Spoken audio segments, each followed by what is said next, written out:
সম্প্রতি দিল্লি সফরে গেছিলেন ত্রিপুরার খাদ্য, পর্যটন এবং পরিবহন দফতরের মন্ত্রী সুশান্ত চৌধুরী।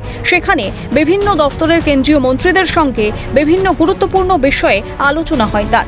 দিল্লি সফরকালে মন্ত্রী প্রহ্লাদ যোশী, পর্যটন দফতরের মন্ত্রী গজেন্দ্র সিং শেখাওয়াত, কেন্দ্রীয় রেলমন্ত্রী অশ্বিনী বৈষ্ণব এবং মন্ত্রী কিঞ্জরাপু রামমোহন নাইডুর সাথে সাক্ষাৎ করে রাজ্যের স্বার্থ সংশ্লিষ্ট বিভিন্ন বিষয় নিয়ে আলোচনা করেন এবং বিভিন্ন দাবি দাওয়া পেশ করেন তিনি।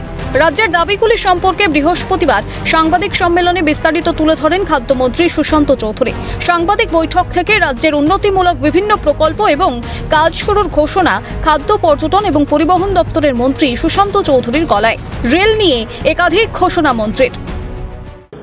Agartala Guwahati intercity train service, Agartala এবং গুয়াহাটির মধ্যে train service, intercity train service facility আমরা আমাদের দাবির মধ্যে সেটাকে উত্থাপন করেছি এবং আগরতলা জম্মু, আগরতলা পুরী এবং আগরতলা গয়া এক্সপ্রেস যেন চালু করা হয় সেই দাবি আমরা মাননীয় রেলমন্ত্রী শ্রী বৈষ্ণবজির কাছে আমরা প্রদান করেছি। Arrangement for stoppage of Kanchenjunga express at Belonia, Teliamura and Manu railway station. মুখ্যমন্ত্রী যেগুলো দাবি পেশ করেছেন সেগুলো এবং আমাদের দাবি মিলিয়ে উনি কম্পাইল করে আগামী দিনে প্রয়োজনীয় পদক্ষেপ গ্রহণ করবেন।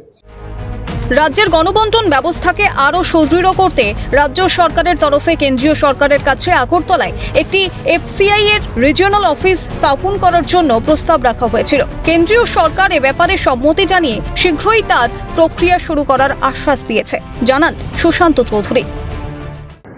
আমাদের এফসিআই এর সঙ্গে প্রতিনিয়ত আমাদের যে চালের কোটা, আমাদের যে গমের কোটা বা আমাদের সমস্ত যে কোটা যাই পাই আমরা এফসিআই থেকে, আমাদের আগরতলায় যদি রিজিওনাল অফিস হয় তবে ডাইরেক্টরেট অফ ফুডের সঙ্গে এফসিআই আমাদের ডাইরেক্ট কানেকশন থাকবে।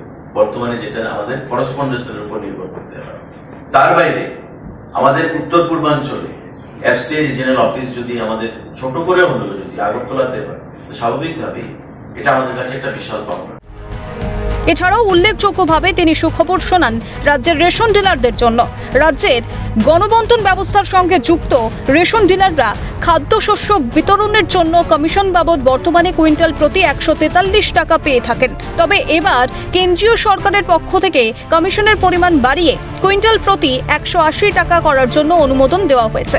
ঘোষণা মন্ত্রী সুশান্ত চৌধুরীর। কমিশন যেটা ইপস মেশিন, ওয়েইং মেশিনের সঙ্গে ইন্টিগ্রেশনের বাবদ যে 180 টাকা কমিশন যেটা কুইন্টাল বেসিস আমরা পাবে, তাতে করে আমরা দেখবো মাস 2-3 মধ্যে যে ডিলার ভাইদের কমিশন কয়েক হাজার টাকা সেখানে বৃদ্ধি পাবে, যেটা তাদের জন্য সুখবর।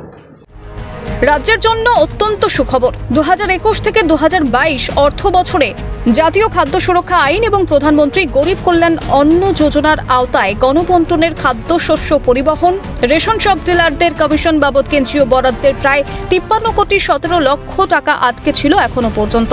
এবার তাও দিয়ে দেওয়া হবে, ঘোষণা করেন সুশান্ত চৌধুরী। কেন্দ্রীয় মন্ত্রী, সিভিল এভিয়েশন, বিমান পরিষেবা আমরা সাক্ষাৎ করেছি।